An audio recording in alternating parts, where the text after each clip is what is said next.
ಕೃಷ್ಣಾ ಗ್ರಾಮೀಣಾಭಿವೃದ್ಧಿ ಶಿಕ್ಷಣ ಸಂಸ್ಥೆ ಅಡಿಯಲ್ಲಿ ನಡೆಯುತ್ತಿರುವ ಕೃಷ್ಣಾ ಕ್ಲಾಸಸ್ ವತಿಯಿಂದ ಪ್ರಸಕ್ತ ಸಾಲಿನ ಎಸ್ಎಸ್ಎಲ್ಸಿ ವಿದ್ಯಾರ್ಥಿಗಳಿಗೆ ಪ್ರತಿಭಾ ಪುರಸ್ಕಾರ ಸಮಾರಂಭ ಹಮ್ಮಿಕೊಳ್ಳಲಾಗಿತ್ತು.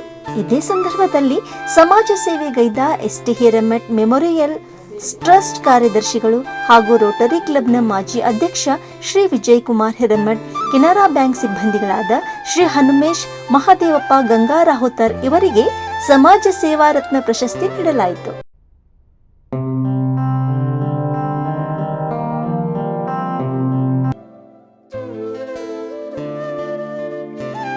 ವಿದ್ಯಾವರ್ಧಕ ಸಂಸ್ಥೆ ಅಧ್ಯಕ್ಷ ಶ್ರೀ ವೀರನಗೌಡ ಅಂದಾನಿಗೌಡ ಪಾಟೀಲ್ ಕಾರ್ಯಕ್ರಮ ಉದ್ಘಾಟಿಸಿ ಮಾತನಾಡಿ, ಕೃಷ್ಣಾ ಗ್ರಾಮೀಣಾಭಿವೃದ್ಧಿ ಸಂಸ್ಥೆಯ ಕಾರ್ಯ ಶ್ಲಾಘನೀಯ ಎಂದರು. ಮುಖ್ಯ ಅತಿಥಿಗಳಾಗಿ ಶ್ರೀ ರವಿ ಉಮ್ಮಚ್ಗಿ, ಮಹಿಳಾ ಮತ್ತು ಮಕ್ಕಳ ಕಲ್ಯಾಣ ಇಲಾಖೆ, ಬಾಲಭವನ ಗದಗ್ ಇವರು ವಹಿಸಿಕೊಂಡಿದ್ದರು. ಸಂಸ್ಥೆಯ ಅಧ್ಯಕ್ಷಿಣಿ ಶ್ರೀಮತಿ ಪ್ರಿಯಾ ಹೋಯಿಲ್ಗೋಳ್ ಅವರು ಸಮಾರಂಭದ ಅಧ್ಯಕ್ಷತೆ ವಹಿಸಿ ಸಂಸ್ಥೆ ಬೆಳೆದು ಬಂದ ದಾರಿ ಸೇರಿದಂತೆ ಸಂಸ್ಥೆಗೆ ಸಹಕರಿಸಿದವರನ್ನ ಸ್ಮರಿಸಿ ಮಕ್ಕಳ ಹಿತಪರ ಭಾಷಣ ಮಾಡಿದ್ರು.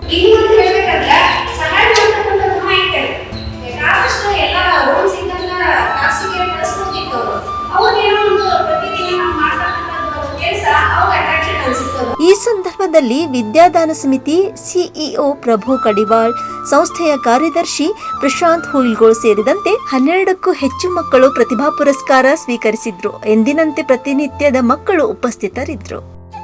Rise of news, Gadag.